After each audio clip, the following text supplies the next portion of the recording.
Exit poll के बारे में थोड़ा सा आप हमको बताइए और दर्शकों को भी क्लैरिटी दीजिए। बहुत से लोग सोचते होंगे एग्जिट पोल का मतलब क्या है। तो क्या जब मतदाता वोट करके निकलता है तुरंत आप उससे सवाल पूछते हैं और क्या सवाल पूछा जाता है? देखिए, सिर्फ यही नहीं है कि जिस दिन मतदाता वोट देकर निकल रहे हैं वही करें। मैं दूसरे दिन भी जाता हूं और तीसरे दिन भी जाता हूं और डोर टू डोर जाकर हम लोग पूछते हैं कि आपने वोट दिया कि नहीं दिया। ये तीनों दिनों का प्रोसेस होता है और इसमें कंप्लीट करते हैं सारे डेटा को।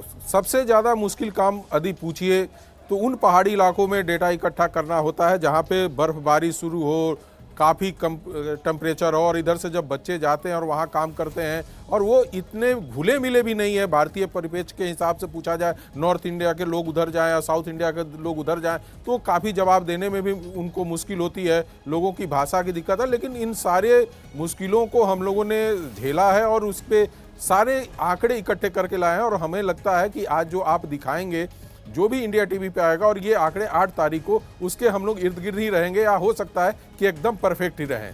और जहाँ तक रही बात महिलाओं, पुरुषों और बच्चों की बात है, तो हमारी कोशिश ये होती है कि लगभग सबके सैंपल साइज को बराबर रखा जाए जिस हिसाब से पॉपुलेशन वहाँ पे है। महिलाओं का पॉपुलेशन उस स्टेट का कितना है, पुरुषों का कितना है, और उसी के हिसाब से हम लोगों ने सैंपल भी इकट्ठा करते हैं ताकि हमारा मैच कर सके कि हम आंकड़े कैसे इकट्ठा कर रहे हैं। तो इसमें आप ये भी ध्यान रखते हैं अपने सैंपल साइज में कि आप जो सवाल पूछ रहे हैं उसमें कितने लोग जो हैं किस सामाजिक वर्ग से आते हैं, किस आर्थिक वर्ग से आते हैं, कुछ जो कॉन्स्टिट्यूएंसी जो है वो कितनी दुर्गम है या शहरी कॉन्स्टिट्यूएंसी है, हर हिसाब से डिस्ट्रीब्यूट करते हैं सैंपल को? एकदम, ये सारा कुछ ध्यान में रखा जाता है कि उस जिस व्यक्ति का हम ले रहे हैं उसका एज क्या है, उसकी इनकम कितनी है, किस क्षेत्र से आते हैं, ग्रामीण इलाकों से हैं या शहरी इलाकों से हैं, वो किस तरीके से सरकार को सोचते हैं। चूँकि ये चीज़ें समझना इसलिए ज़रूरी होता है कि यदि ग्रामीण इलाके के लोग बताएंगे कि उनकी मुश्किलें वहाँ पे कैसी थी और शहरी इलाकों की मुश्किलें किस तरह की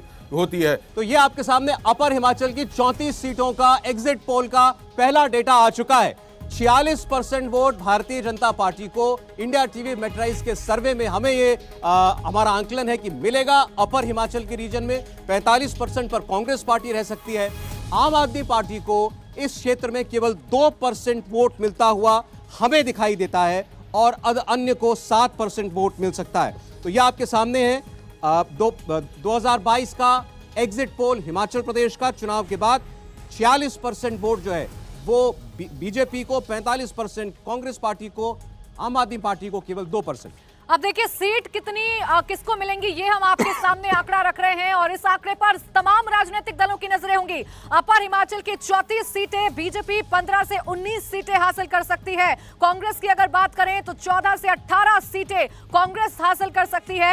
आम आदमी पार्टी का यहां पर खाता नहीं खुलेगा। बीजेपी 1-2 सीट का मार्जिन ले सकती है, ऐसा फिलहाल एग्जिट पोल बताता हुआ नजर आ रहा है, क्योंकि 15 से 19 सीटें भारतीय जनता पार्टी इस पर कमल खिला सकती है और कांग्रेस 14 से 18 सीटों पर मजबूत कर सकती है अपने हाथ को। जबकि आम आदमी पार्टी की बात करें तो खाता नहीं खुलेगा, अन्य के खाते में 2 सीटें जरूर जा सकती हैं। यहां पर आपको यह भी जानकारी दे दें कि आधी विधानसभा सीटों का भी आंकड़ा आपको बता रहे हैं, क्योंकि 2 रीजन में हमने हिमाचल प्रदेश को बांटा है, ऊपरी और निचले इलाके, और सबसे पहले हमने आपको अपर हिमाचल का ये आंकड़ा बताया है। सौरभ, और जो बात हम पहले भी कह रहे थे, एक्सपर्ट्स ने भी कहा कि हिमाचल प्रदेश का चुनाव बड़ा क्लोज चुनाव हुआ इस बार, ऐसा प्रतीत होता है, और वो आपको डेटा में भी दिखाई दे रहा है, वोट शेयर में, और साथ साथ सीटों में भी बीजेपी मार्जिनली आपको आगे दिखाई देती है कांग्रेस पार्टी से। लेकिन हिमाचल जैसे प्रदेश में ये भी अपने आप में एक बड़ी उपलब्धि है, अगर अभी भी आगे दिखाई दे रही है भारतीय जनता पार्टी, भले ही वोट शेयर में केवल 1% का गैप हो।